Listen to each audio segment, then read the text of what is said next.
আমরা একটি কবিতা পাঠ করছি। হারিয়ে পাওয়া কবি সুকুমার রায়।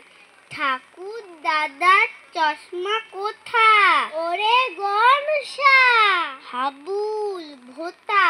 দেখ না হেতা, দেখ না হোতা, খোঁজ না নিচে গিয়ে। কই কই কই কোথায় গেল? টেবিল টানো, ডেস্ক ঠেলো, গদ্য সব উল্টে ফেলো।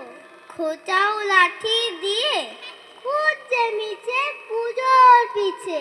জুতোর ফাঁকে খাটের নিচে কেউ বা জোরে পর্দা খিচে। বিছানা দেখে ঝেড়ে লাফিয়ে ঘুরে হাঁপিয়ে ঘেমে। ক্লান্ত সবে পড়ল থেমে। ঠাকুর দাদা আপনি নেমে আসেন তেড়ে মেরে।